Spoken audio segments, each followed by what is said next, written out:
അമിത്ഷാജിയൊക്കെ പാർലമെന്റിലേക്ക് വരുന്ന സമയത്ത് നമ്മൾ എണീക്കുന്നത് വിചാരിച്ചപ്പോൾ അറിയാൻ എണീറ്റ് പോകുന്നു. അവരുടെ മുമ്പിൽ നമുക്ക് എത്തുമ്പോൾ നമുക്കൊരു അതിനൊരു പറഞ്ഞറിയിക്കാൻ പറ്റുന്ന ഒരു ഫീലല്ല അത്. അതിനെ കാണുമ്പോൾ തന്നെ നമുക്ക് അറിയാണ്ട് ഗൂസ് ബംസ് വരും. ബീഹാറിലെ പ്രത്യേകിച്ച് നക്സൽ ബാധിത പ്രദേശങ്ങളാണ് ഹോം പാർട്ടിക്ക് ഏറ്റവും കൂടുതൽ സ്വാധീനമുള്ളത്. ഇപ്പോഴത്തെ അവസ്ഥ എന്താണ് ഇവിടുത്തെ ഈ നക്സൽ പ്രസ്ഥാനങ്ങൾ?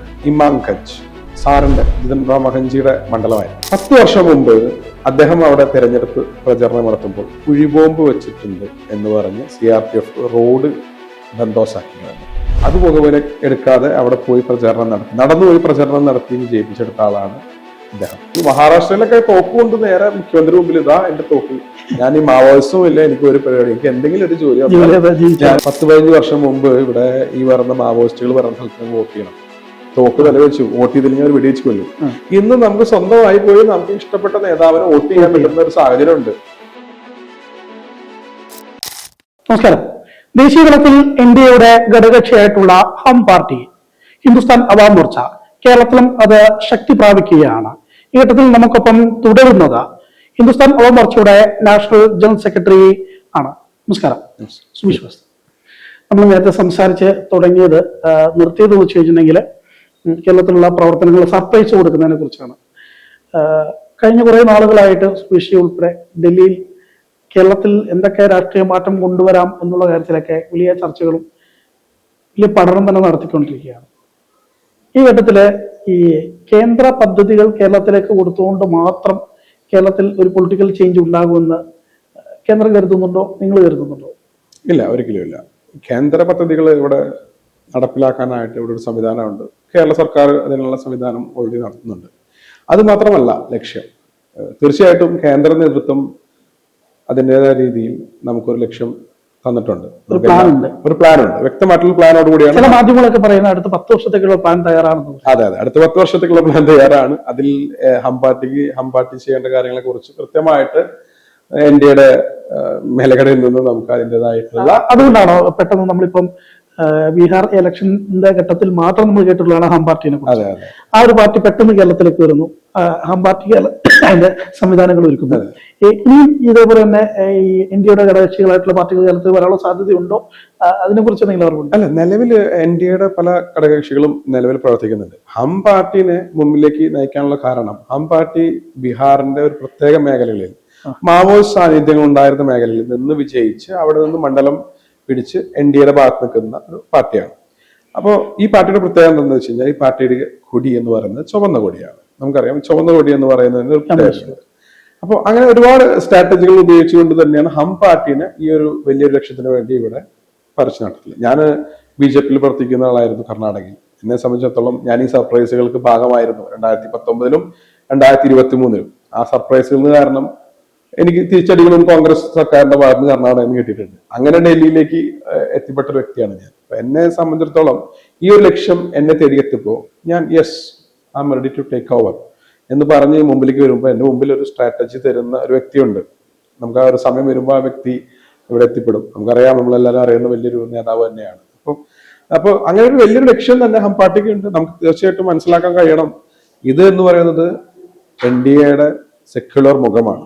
നിങ്ങൾ BJPയിൽ ഇഷ്ടപ്പെടുന്ന വ്യക്തിയാണ്, എന്നാൽ BJPയിൽ നേരിട്ട് പ്രവർത്തിക്കാൻ താല്പര്യപ്പെടുന്നില്ലേ, നിങ്ങൾക്ക് ഹം പാർട്ടിയിൽ ജോയിൻ ചെയ്യാം.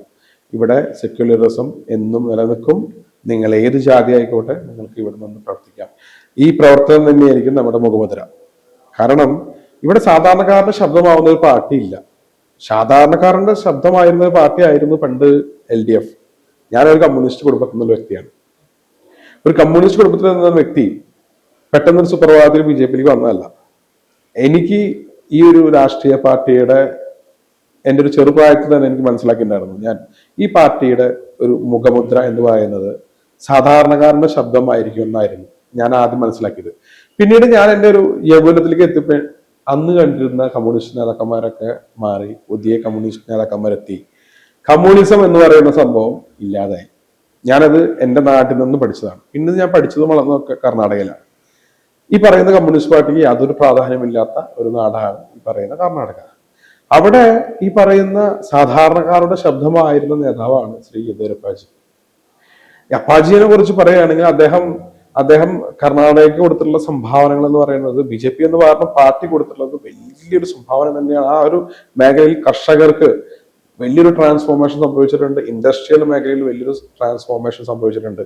ഞാൻ ഈ മേഖലകളിലൊക്കെ കച്ചവടപരമായിട്ടും രാഷ്ട്രീയപരമായിട്ടും പ്രവർത്തിച്ച ആളാണ്. Gujarat, UP, Bihar, Bangalore, Karnataka, all state, Maharashtra, ഇവിടെയൊക്കെ BJP സർക്കാർ കൊണ്ടുവന്നിട്ടുള്ള മാറ്റങ്ങൾ നമ്മൾ എല്ലാവരും കണ്ടിട്ടുള്ള പോലെ ഞാൻ അതിനെ തൊട്ടറിഞ്ഞിട്ടുള്ള വ്യക്തിയാണ്. BJPയുടെ ഉള്ളിൽ നിന്ന സമയത്തും ഇപ്പോൾ BJPയുടെ ഭാഗമായി അവിടെ നിന്നും NDA കമ്മിറ്റി ഇവിടെ ഹം പാർട്ടിയുടെ തലപ്പത്തേക്ക് എന്നെ നിയമിച്ചപ്പോഴും എനിക്ക് മനസ്സിലാക്കാൻ പറ്റിയതൊക്കെ ഈ ഒരു പാർട്ടി, ഈ ഒരു സംവിധാനം, ഈ ഒരു NDA എന്ന സംവിധാനം ഇവിടെ ഭരണത്തിലെത്തണം.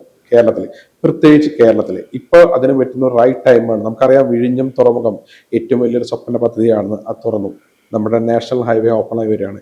ഇപ്പോഴാണ് നമുക്ക് കൂടുതൽ ഡെവലപ്മെന്റ് വേണ്ടത്. ഇപ്പൊ നമ്മൾ ശരിക്കും പറഞ്ഞാൽ പിറകിലോട്ടാ പോയിക്കൊണ്ടിരിക്കുന്നത്. വെസ്റ്റ് ബംഗാളിനേക്കാളും വലിയൊരു സ്ഥിതിയാണ് കേരളത്തിൽ വരാൻ പോകുന്നത്, സംശയമില്ല.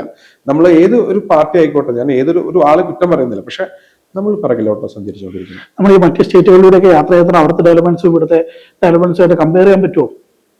അവിടുത്തെ ഡെവലപ്മെന്റ്സ് എന്ന് പറയുന്നത് ഇപ്പൊ ബീഹാറിനെ അതിനെടുത്ത് നോക്കാം.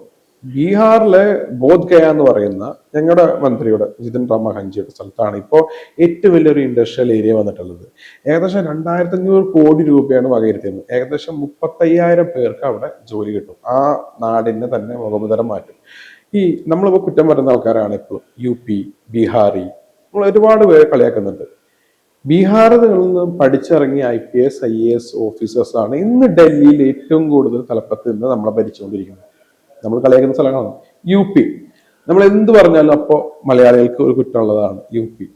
UP ഈ അടുത്ത് നിങ്ങൾ നേരിട്ട് പോയിട്ടുണ്ടെങ്കിൽ ലക്നൗ എന്ന് പറഞ്ഞ സിറ്റി നിങ്ങൾ പോയിട്ടുണ്ടാവും, ഫരീദാബാദ്, നിങ്ങൾ സഞ്ചരിച്ചു നോക്കൂ. നിങ്ങൾ ഒരു വാഹനം എടുത്ത്, ഒരുപാട് പേര് യൂട്യൂബേഴ്സ് പോകുന്നല്ലേ, അറിയൂ, റോഡുകൾ സിറ്റി മാറി ട്രാൻസ്ഫോംഡ്, ആൾക്കാർ മാറാൻ സമയം എടുക്കും. പക്ഷെ ഡെവലപ്മെന്റ് നമ്മുടെ കൈവിട്ട് പോകുന്ന ഡെവലപ്മെന്റുകൾ അവരെ എത്തിക്കഴിഞ്ഞു. ഒരുപാട് വിമാനത്താവളങ്ങൾ തുറന്നു, ഇൻഡസ്ട്രിയൽ റവല്യൂഷൻ.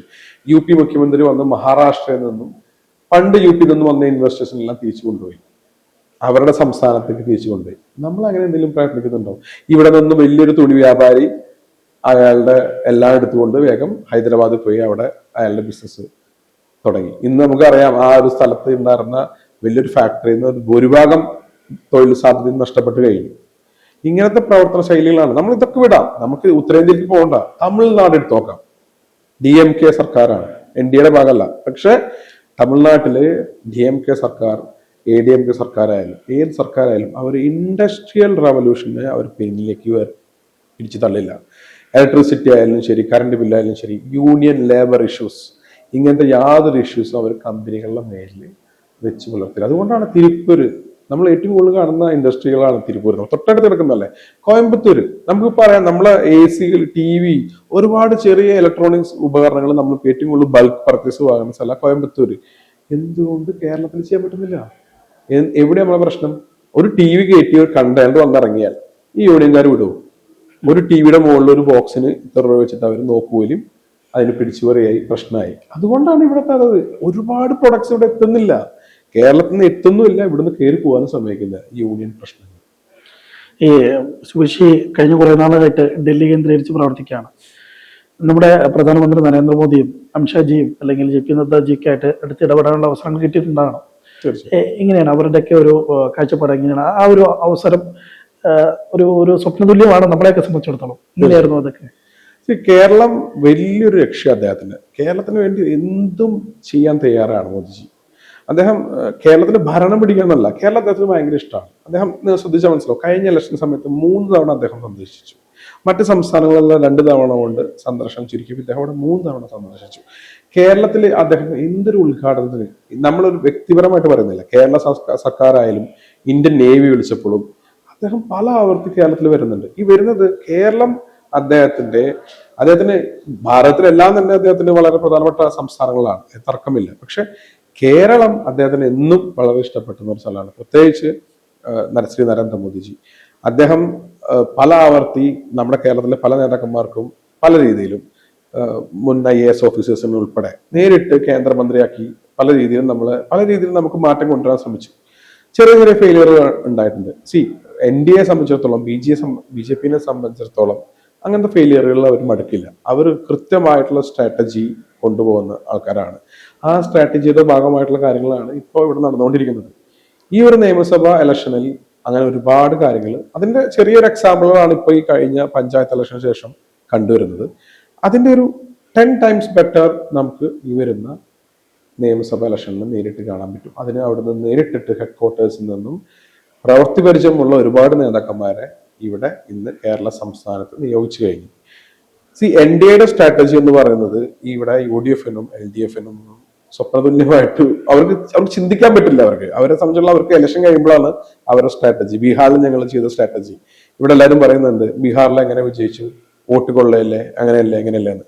ബീഹാറിൽ വളരെ സിമ്പിൾ ആയിട്ട് പറയുകയാണെങ്കിൽ എല്ലാ സ്ത്രീകൾക്കും 10,000 രൂപ വെച്ചിട്ടൊരു സ്പെഷ്യൽ സ്കീം പെൻഷൻ ഇലക്ഷൻ 6 മാസം മുമ്പ് കൊടുത്തിട്ടുണ്ടായിരുന്നു. ഇത് നമ്മുടെ നാട്ടിലും പ്രായോഗികമായിട്ടുള്ള കാര്യങ്ങളാണ്. പെൻഷനും മറ്റു സ്കീമുകളും ഇലക്ഷനെ സംബന്ധിച്ച് കൊടുക്കുന്നല്ല, എല്ലാ 6 മാസം കൂടുമ്പോൾ കൊടുക്കുന്നുണ്ട്. 20 കിലോ പൾസസ് എല്ലാ മാസം കൊടുക്കുന്നുണ്ട് ബീഹാറിൽ. NDAയുടെ സർക്കാർ കൊടുക്കുന്ന കഴിഞ്ഞ ഒരുപാട് വർഷങ്ങളായിട്ട് ഓരോ യുവാക്കൾക്കും കോളേജ് പഠിക്കുന്ന കുട്ടികൾക്ക് 1000 രൂപ വെച്ചിട്ട് കൊടുക്കുന്നുണ്ട്. സ്ത്രീകൾക്ക് അതായത് പെൻഷൻ എന്ന നിലയ്ക്ക് 2000 രൂപയും പുരുഷന്മാർക്ക് 1500 രൂപയും കൊടുക്കുന്നുണ്ട്. കർഷകർക്ക് 350 രൂപ കൂലി ഇനത്തിൽ അവർക്കും മാസം കൊടുക്കുന്നുണ്ട്. ഇതൊക്കെ ബീഹാറിൽ പല പല പാക്കേജുകളായിട്ട് കേന്ദ്ര സർക്കാർ വിഹിതം വന്നിട്ട് ബീഹാർ ഗവൺമെന്റ് കൊടുത്തുകൊണ്ടിരിക്കുന്ന കാര്യങ്ങളാണ്. ഇങ്ങനെയുള്ള ഒരുപാട് കാര്യങ്ങൾ ബീഹാറിലെ ജനങ്ങൾക്ക് നന്നായിട്ട് അറിയാം. പിന്നെ പണ്ട് ജംഗിൾ രാജ് ഉണ്ടായിരുന്ന കാലത്ത് ഉണ്ടായിരുന്ന ഒരു സ്ഥിതിയല്ല ഇന്ന് ബീഹാറിലുള്ളത്. ഒരു പെൺകുട്ടി വീട് വിട്ട് പുറത്തു പോയാൽ തിരിച്ചു വരുമെന്നുള്ളത് അന്ന് ഉറപ്പുണ്ടായിരുന്നില്ല. ഇന്ന് അങ്ങനെയല്ല. ഇന്ന് സ്വന്തമായിട്ട് പോയി വോട്ട് ചെയ്യാനുള്ള ഒരു സാഹചര്യം ഉണ്ട്. പണ്ട് അങ്ങനെയല്ല. ജംഗിൾ രാജില് തലയിൽ തോക്ക് വെച്ചിട്ട് വോട്ട് ചെയ്യണ എന്ന് പറയുന്ന ഒരു സ്ഥിതിയായിരുന്നു. അതൊക്കെ മാറി. ബീഹാറും ഡെവലപ്പായി. ഈ ഡെവലപ്പ് ആയത് എങ്ങനെയാണ്? ഈ NDA സർക്കാരിന്റെ ഈ പറയുന്ന കേന്ദ്ര വിഹിതവും ഈ ഡബിൾ എൻജിൻ സർക്കാർ എന്നാണ് ബീഹാറിനെ വിളിക്കുന്നത്. അതുകൊണ്ട് തന്നെ അവിടെ ഇത്ര വലിയ വിജയം ഉണ്ടായത്. ഇതിന് വോട്ട് ചോരി എന്നാണ് വിളിക്കുന്നതെങ്കിൽ അത് വോട്ട് ചോരി തന്നെയാണ്. അങ്ങനെ ഒരു വലിയൊരു വോട്ട് ചോരിയും ചിലപ്പോൾ ഒരു പക്ഷേ കേരളത്തിലും നമുക്ക് പ്രതീക്ഷിക്കാം. ഈ മോദിജിന്റെ ഒരു ഓറ ഒരു വല്ലാത്തൊരു ഓറയാണ് അല്ലെ. ഈ കഴിഞ്ഞ കുറച്ച് മുമ്പ് എനിക്കൊന്ന് ജോൺ ബട്ടാസ് ആണെന്ന് തോന്നുന്നു ഒരു ഇന്റർവ്യൂവിനകത്ത് പറഞ്ഞത്, അമിത്ഷാജിയൊക്കെ പാർലമെന്റിലേക്ക് വരുന്ന സമയത്ത് നമ്മൾ എണീക്കേണ്ടത് വിചാരിച്ചപ്പോൾ അറിയാൻ എണീറ്റ് പോകുന്നു. ഇങ്ങനെ അങ്ങനത്തെ ഒരു ഫീൽ ഉണ്ടായിട്ടുണ്ടോ? തീർച്ചയായിട്ടും. അവരുടെ മുമ്പിൽ നമുക്ക് എത്തുമ്പോൾ നമുക്കൊരു അതിനൊരു പറഞ്ഞറിയിക്കാൻ പറ്റുന്ന ഒരു ഫീലല്ല അത്. അദ്ദേഹത്തിനെ കാണുമ്പോൾ തന്നെ നമുക്ക് അറിയാണ്ട് ഒരു ഗൂസ് ബംസ് വരും. അത് അദ്ദേഹത്തിന്റെ ശത്രുക്കൾ പോലും അറിയാതെ അത് ശത്രുക്കൾ പോലെ എനിക്ക് നിന്നു. ശ്രീമതി സോണിയാഗാന്ധി വരെ അദ്ദേഹത്തിനെ കാണുമ്പോൾ എനിക്കൊന്ന് ബഹുമാനിക്കുന്നത് അത് അറിയാണ്ട് അങ്ങ് ബഹുമാനിച്ചു പോകുന്നത് ഓറയാണ്. അത് എന്തുകൊണ്ടാന്ന് ചോദിച്ചു കഴിഞ്ഞാൽ അദ്ദേഹം വളരെ ശക്തമായിട്ടുള്ള നേതാവാണ്. നരേന്ദ്രമോദി എന്ന് പറഞ്ഞാൽ നമ്മൾ കാണുന്ന പോലെയല്ല. അദ്ദേഹത്തിന്റെ പ്രായമല്ല, അതിന്റെ ശരീരം എന്ന് പറയുന്നത് still I say that is physical age is 60. അത്ര നല്ല ശക്തനായിട്ടുള്ള ആളാണ് അദ്ദേഹം. പവറാണ്, യോഗയൊക്കെ ചെയ്ത് നല്ല ഓറ കൊണ്ട് നടക്കുന്ന വ്യക്തികളാണ്. പിന്നെ അവരുടെ ചിന്താഗതി, അവർ ചിന്തിക്കുന്നത് ഇപ്പൊ നമുക്ക് നരേന്ദ്രമോദിയെ എടുത്ത് നോക്കാം. അവർ ചിന്തിക്കുന്നത് ഈ പൊളിറ്റിക്കൽ പാർട്ടീനെ വളർത്തി, എൻ്റെ വീടിനെ വളർത്തി, എനിക്ക് ഒരുപാട് കാശിട്ട് എൻ്റെ ബന്ധുക്കളൊക്കെ വലുതാവണം എന്നല്ല. നമുക്കറിയാം നരേന്ദ്രമോദിജിയുടെ ബന്ധുക്കളും അവരൊക്കെ അവരുടെ സ്വന്തം എന്തൊക്കെ കച്ചവടങ്ങളുണ്ടോ അതേ കച്ചവടം കൊണ്ടുപോകുന്ന ആൾക്കാരാണ്. യോഗി ആദിത്യനാഥ്ജി, അദ്ദേഹത്തിന്റെ സഹോദരിയെ കുറിച്ച് നിങ്ങൾ ആരെങ്കിലും കണ്ടിട്ടുണ്ടോ വീഡിയോ? ചെറിയൊരു തട്ടുകട നടത്തുക, ചെറിയ തട്ടുകട, ഹോട്ടലിൽ, ചെറിയൊരു ഹോട്ടൽ. ഇപ്പോഴും അത് തന്നെയാണ് നടത്തുന്നത്. അവരൊന്നും അവർ സ്വന്തം വീടിന് വേണ്ടിയിട്ടല്ല, നാടിന് വേണ്ടിയിട്ട്. ഭാരതമാണ് ആദ്യം, ഭാരതത്തിലെ ജനങ്ങളാണ് ആദ്യം എന്ന് വിശ്വസിച്ച് ഉറച്ച പ്രസ്ഥാനത്തിന് വേണ്ടി ഇറങ്ങിയിട്ടുള്ള വ്യക്തികളാണ്. അവർക്കൊരു ഓറ കൊടുക്കും. അത് നമ്മുടെ ഈ അന്തരീക്ഷത്തിലെ ഒരു അനുഗ്രഹമാണ്. ആ അനുഗ്രഹം അവർക്ക് ഉള്ളിൽ ഉണ്ടായിരിക്കും. അതല്ല അവർക്ക് വിജയം വീണ്ടും വീണ്ടും വരുന്നത്. മറ്റ് രാഷ്ട്രീയ കക്ഷികളെ പോലെ എൻ്റെ കുടുംബം വലുതാവണം, എൻ്റെ കുടുംബത്തിലെ നിന്നും വീണ്ടും വീണ്ടും മുഖ്യമന്ത്രിമാരും പ്രധാനമന്ത്രിമാരും വരണം എന്നുള്ളൊരു ലക്ഷ്യമല്ല അവർക്കുള്ളത്. അദ്ദേഹത്തോടെ കഴിഞ്ഞു. നരേന്ദ്രമോദിജിയോട് കൂടി അദ്ദേഹത്തിന് കൊടുക്കുന്ന രാഷ്ട്രീയ നേതാക്കളില്ല. നിങ്ങൾക്ക് വേണമെങ്കിൽ നേരിട്ട് അന്വേഷിക്കാം. അദ്ദേഹത്തിന്റെ അടുത്ത പരമ്പരയോ മറ്റു കാര്യങ്ങളോ ഇല്ല. അദ്ദേഹത്തോടു കൂടി, മോദിജിയോട് കൂടി, അദ്ദേഹത്തിന്റെ പരമ്പരയോട് കൂടി ഇവിടെ തീർന്നു. അത് തന്നെയാണ് ശ്രീ യോഗി ആദിത്യനാഥ്ജി. അതായത് ആ ഒരു സിസ്റ്റമാണ് അതിനകത്ത്. അപ്പൊ അവർക്കുള്ളൊരു ഓറ അത് നമ്മളെ കുറിച്ച് ചിന്തിക്കാൻ പറ്റില്ല. അവരൊക്കെ ഒരു പ്രത്യേക തരം മനുഷ്യരാണ്. അവർ ആ സ്ട്രാറ്റജി തന്നെയാണ് താഴെക്കടയിലേക്ക് വന്നുകൊണ്ടിരിക്കുന്നത്. അത് തന്നെയാണ് ഈ പിന്നെയും വിജയങ്ങൾ ഈ ഒരു പ്രസ്ഥാനത്തിന് കിട്ടുന്നത്. ഈ 2026 മാർച്ച് 30 ഈ നക്സൽ പ്രസ്ഥാനങ്ങളെ പൂർണ്ണമായും ഇല്ലാതാക്കുമെന്നാണ് അമിത്ഷാജി പറഞ്ഞിരിക്കുന്നത്. എനിക്കൊന്ന് ഏറ്റവും കൂടുതൽ അതിന്റെ പാർശ്വഫലങ്ങൾ അനുഭവിച്ചുള്ള ബീഹാർ ആയിരിക്കും. ബീഹാറിലെ പ്രത്യേകിച്ച് നക്സൽ ബാധിത പ്രദേശങ്ങളാണ് ഹോം പാർട്ടിക്ക് ഏറ്റവും കൂടുതൽ സ്വാധീനമുള്ളത്. ഇപ്പോഴത്തെ അവസ്ഥ എന്താണ് ഇവിടുത്തെ ഈ നക്സൽ പ്രസ്ഥാനങ്ങളുടെ? ഇപ്പൊ ഞാൻ ഇപ്പൊ കഴിഞ്ഞ ബീഹാർ ഇലക്ഷൻ ഏറ്റവും കൂടുതൽ പോയ സ്ഥലമാണ് ഇമാംഗഞ്ച്, ബോർഡറാണ് ജാർഖണ്ഡ്. ഇമാംഗഞ്ച് അവിടെ ഞങ്ങളുടെ സ്ഥാനാർത്ഥിയാണ് വിജയിച്ചത് MLA ആയിട്ട്. സാറിന്റെ ജിതൻ റാം മഹഞ്ചിയുടെ മണ്ഡലമായിരുന്നു. 10 വർഷം മുമ്പ് അദ്ദേഹം അവിടെ തെരഞ്ഞെടുപ്പ് പ്രചരണം നടത്തുമ്പോൾ കുഴിബോംബ് വെച്ചിട്ടുണ്ട് എന്ന് പറഞ്ഞ് CRPF റോഡ് ബന്ദോസാക്കി കളഞ്ഞു. അദ്ദേഹത്തിന് മാവോയിസ്റ്റുകളുടെ നോട്ടീസുകൾ ഉണ്ടായിരുന്നു, ഇവിടെ വരരുത്, പ്രചാരണം നടത്തരുത് എന്നുള്ളത്. അത് പുകവലി എടുക്കാതെ അവിടെ പോയി പ്രചാരണം നടത്തി, നടന്നുപോയി പ്രചാരണം നടത്തി വിജയിപ്പിച്ചെടുത്ത ആളാണ് ഇദ്ദേഹം. ഇത്തവണ ചെന്നപ്പോൾ അങ്ങനത്തെ ഒരു പ്രശ്നമേ ഇല്ല. അവിടെയൊക്കെ എന്ന് പറയുന്നത് ATM എന്ന് പറയുന്നത് ബാങ്കിനകത്താണ്. ബാങ്കിനകത്ത് വെച്ച് പൂട്ടുകയാണ് ATM. നമുക്ക് പോയിട്ട് പെട്ടെന്ന് പോയിട്ട് മെഷീനിൽ പോയിട്ട് ATM എടുക്കുന്ന വെച്ച് കഴിഞ്ഞാൽ അവിടെ ഒന്നും ആ ഭാഗത്ത് ഒന്നും നമുക്കൊരു ATM കാണാൻ പറ്റില്ല. ആ ഒരു സ്ഥിതിയാണ് അവിടെ ഉണ്ടായിരുന്നത്. അതിനൊക്കെ ഒരുപാട് മാറ്റങ്ങൾ ഇപ്പോൾ വന്നിട്ടുണ്ട്. ഒരു മേഖലയിൽ, ആ ഒരു മേഖലയല്ല, ബീഹാറിനെങ്കിലും കൂടുതലുള്ള ഛത്തീസ്ഗഡും ജാർഖണ്ഡ് അടിച്ചമർത്തപ്പെട്ടു എന്നല്ല, കീഴടങ്ങി. അമിത്ഷാക്ക് ഒറ്റ വാക്കുള്ളൂ. അദ്ദേഹം എന്താ പറഞ്ഞത്? നിങ്ങൾക്ക് ഇതാണ് സമയം, ഈ സമയത്തിനുള്ളിൽ നിങ്ങൾക്ക് കീഴടങ്ങാം. കീഴടങ്ങുന്ന ആൾക്കാരെല്ലാവരും കീഴടങ്ങി. അവർക്കറിയാം കൃത്യമായിട്ട് അവരുടെ വാക്ക്, ശ്രീ അമിത്ഷായുടെ വാക്ക് വെറുതെ ആയിരിക്കില്ല, ചെയ്യുന്നു പറഞ്ഞു കഴിഞ്ഞാൽ അവർ ചെയ്തിരിക്കും. അത് ഉറപ്പാണ്. മാർച്ച് 30-നുള്ളിൽ കീഴടങ്ങിയിട്ടില്ലെങ്കിൽ തീർക്കും. അതിനവര് ഇപ്പൊ അവർ ഇത്ര ആളും ചെയ്തോണ്ടിരുന്ന കോൺഗ്രസ് സമയത്തൊക്കെ ഉണ്ടായിരുന്ന CRPF ജവാൻകാർ നമുക്കറിയാം. എല്ലാ ആഴ്ചയും നമ്മളൊരു പത്രത്തിൽ കാണാം, കുഴിബോംബ് പൊട്ടി 6 CRPF ജവാന്മാർ ഈ വീരമൃത്യു മരിച്ചു. ഇതന്നെ നമ്മൾ കണ്ടോ, എത്ര പേരെ മരിച്ചെന്ന് കണക്കുണ്ടോ? ഇത്തവണ അങ്ങനെയല്ല. കൃത്യമായിട്ട് അറിയാം മാവോയിസ്റ്റുകൾക്ക് അവിടെ ഏത് ഫോഴ്സാ വരുന്നത് എന്നുള്ളത്. അവിടേക്ക് വേണ്ടിയിട്ട് സ്പെഷ്യലായിട്ട് പെർഫോം ചെയ്തിട്ടുള്ള, ട്രെയിൻ ചെയ്തിട്ടുള്ള ഒരു ഫോഴ്സാണ് അവിടെ സെൻഡ് ചെയ്യാൻ പോകുന്നത്. അവർക്ക് കൃത്യമായ ഇൻസ്ട്രക്ഷൻ വന്നിട്ടുണ്ട്. അവർക്ക് യാതൊരു ഹെൽപ്പും പുറത്തുനിന്ന് വരില്ല. കൃത്യമായ എല്ലാ ബോർഡറുകളും സെക്യൂർ ചെയ്തിട്ടുണ്ട്. പാകിസ്ഥാനിൽ പോയിട്ട് ഇത്രയും ചെയ്യാൻ പറ്റില്ല. ഇന്ത്യക്കകത്ത് എന്തൊക്കെ ചെയ്യുന്നുള്ളത് അവർക്ക് നന്നായിട്ട് അറിയാം. അത് അവർ ചെയ്യും. അപ്പോ അവരെ അതിന് പേടിയുണ്ട്, ആയുധം വെച്ചു. മഹാരാഷ്ട്രയിലൊക്കെ തോക്ക് കൊണ്ട് നേരെ മുഖ്യമന്ത്രി മുമ്പിൽ, ഇതാ എന്റെ തോക്ക്, ഞാൻ ഈ മാവോയിസവും ഇല്ല, എനിക്ക് ഒരു പരിപാടി, എനിക്ക് എന്തെങ്കിലും ഒരു ജോലി, ഞാൻ ഇവിടെ എവിടെയെങ്കിലും കൃഷി ചെയ്തോ കളച്ചോ എന്തെങ്കിലും ജീവിച്ചു പോക്കോളാന്ന് പറഞ്ഞ് ഇത്രയും നാളും ഈ ചുവന്ന കൊടി പിടിച്ച് നടന്ന നേതാക്കന്മാരെ അവിടെ തോക്ക് വെച്ച് കീഴടങ്ങിയിട്ടുണ്ട്. അല്ല, അവിടുത്തെ ഈ മാവോയിസ്റ്റ് അധീനത മേഖലകളെല്ലാം അവർ ഈ ടെലിഫോൺ പോസ്റ്റുകൾ വെക്കില്ല, ഈ മൊബൈൽ ടവറുകൾ വന്നു കഴിഞ്ഞാൽ നശിപ്പിക്കും, അല്ലെങ്കിൽ അങ്ങനത്തെ ഡെവലപ്മെന്റ്സ് ഒന്നും നടത്താൻ പറ്റില്ലെന്ന് കേട്ടിട്ടുണ്ട്. ഇപ്പോഴത്തെ അവസ്ഥ മാറിയോ? അത് ഡെവലപ്മെന്റ്സ് ഉണ്ടെങ്കിൽ ഇവർക്ക് നിൽക്കാൻ പറ്റില്ലല്ലോ. ഈ ജനങ്ങൾ എപ്പോഴും പൊറുതിമുട്ടണം. ഈ ഒരു പ്രശ്നം എന്താ, മാവോയിസത്തിന്റെ പ്രശ്നം എന്താ വെച്ചാൽ ജനങ്ങൾക്ക് മുമ്പിൽ എപ്പോഴും പ്രശ്നങ്ങൾ ഉണ്ടായാൽ അവർ പറയും സർക്കാർ നിങ്ങൾക്കൊന്നും തരുന്നില്ല, അതുകൊണ്ട് ഞങ്ങൾ പറയുന്ന കേൾക്കും. എന്നിട്ട് ഇവർക്ക് വരുന്ന അരിയും ഈ പഞ്ചസാരയും ചെറുപയറൊക്കെ ഇവരെടുത്തു കൊണ്ടുപോയി അവര് ഭക്ഷിക്കും. എന്നിട്ട് ഇവരെന്നും പട്ടിണിക്കിടും. ഇതാണ് ഇവിടെ സർക്കാരിനെതിരെ ഒരു എപ്പോഴും ഒരു ഓപ്ഷൻ ഉണ്ടാക്കുക. അതില്ലെങ്കിൽ ഇവർക്ക് പിടിച്ചിരിക്കാൻ പറ്റില്ല. സർക്കാരിനെ എപ്പോഴും ഒരു പ്രതിയാക്കി മാറ്റിയെടുക്കണം. ഇങ്ങനെയാണ് ഓക്കെ. അപ്പൊ അവർക്ക് അതാണ് ഇവരുടെ ഒരു സംഘടനയുടെ പ്രത്യേകത. അത് മാവോയിസം മാത്രമല്ല, അത് ഒരു വലിയ പ്രസ്ഥാനത്തിന്റെ ഒരു ഭാഗമാണ്. അല്ല, ഇപ്പൊ അവിടെ നിലവിൽ ടെലിഫോൺ പോസ്റ്റുകളും മൊബൈൽ ടവറുകളും എല്ലാം വന്നു. അവിടെ സ്ട്രീറ്റ് ലൈറ്റ് മുന്നിലല്ലോ, എറിഞ്ഞു പൊട്ടിക്കാൻ വരും, ഫയർ ചെയ്ത് കളയും.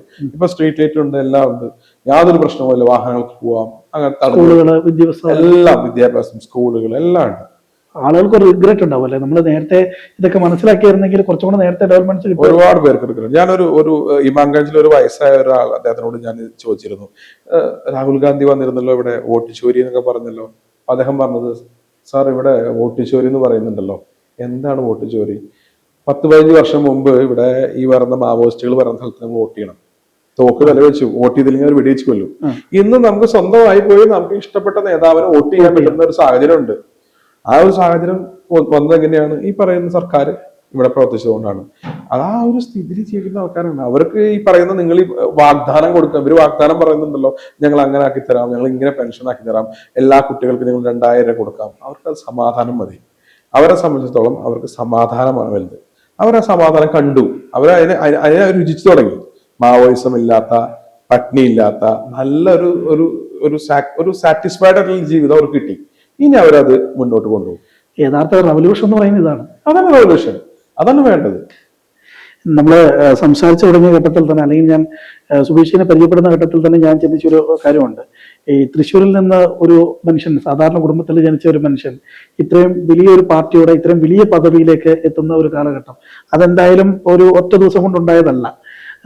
എത്രത്തോളം ഒരു സാഹസപ്പെട്ട യാത്രയായിരുന്നു അത്.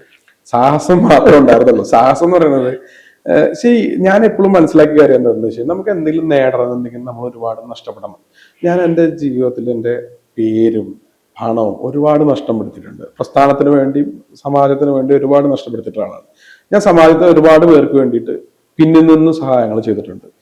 കോൺഗ്രസിൽ നിന്ന് വന്നിട്ടുള്ള MLA-മാർ BJP വന്നപ്പോൾ എൻ്റെ രീതിയിലായിട്ടുള്ള സഹായങ്ങളെല്ലാം ഞാൻ പ്രസ്ഥാനത്തിന് വേണ്ടി ചെയ്തിട്ടുണ്ട്. അതിന് പിന്നീട് കോൺഗ്രസ് സർക്കാർ വന്നപ്പോൾ എന്നെ നല്ല രീതിയിൽ അവർ ഉപദ്രവിച്ചിട്ടുണ്ട്. എൻ്റെ സ്ഥാപനങ്ങളിൽ റെയ്ഡ് വന്നു, എൻ്റെ വീട്ടിൽ റെയ്ഡ് വന്നു. എന്നെ കുറിച്ച് എൻ്റെ അതിലേക്ക് വരുന്നതിന് മുമ്പ് നമുക്ക് തൃശ്ശൂരിൽ നിന്ന് എങ്ങനെയാണ് ബാംഗ്ലൂരിലേക്ക് എത്തുന്നു അല്ലെ? തൃശ്ശൂരിൽ നിന്ന് എങ്ങനെയാണ് കർണാടകയിലേക്ക് എത്തുന്നത്? ഞാൻ പഠിച്ചത് അവിടെ നിന്നാണ്, കർണാടകയിലാണ് പഠിച്ചത്. ഞാൻ സ്കൂളിലാണ് എൻ്റെ വിദ്യാഭ്യാസം വരെ +2 വരെ പഠിച്ചത് തൃശ്ശൂർ മോഡൽ ബോയ്സിലാണ്. അതിനുശേഷം ഞാൻ കർണാടകയിൽ നിന്നാണ് പഠിക്കുന്നത്. പഠിച്ചു കഴിഞ്ഞ് എൻ്റെ ജോലി എന്ന് പറയുന്നത് കൊമേഴ്ഷ്യൽ ബാങ്ക് ഓഫ് ദുബായിലാണ്. ദുബായിൽ നിന്നും ഒരു ബാങ്കറായി 3 വർഷം അവിടെ കാര്യങ്ങൾ പഠിച്ചു. പിന്നീട് ഞാൻ എൻ്റെതായുള്ള ലിക്കർ ബിസിനസ്സുകളും മറ്റു കാര്യങ്ങളായിട്ട് കർണാടകയിൽ വന്നു. അവിടെയാണ് സെറ്റിൽഡ് ആയത്. ഞാൻ വിവാഹം കഴിച്ചതും കർണാടകയിലാണ്. പിന്നീടാണ് രാഷ്ട്രീയത്തിലേക്കുള്ള ഒരു സ്റ്റെപ്പ് വെച്ചത്.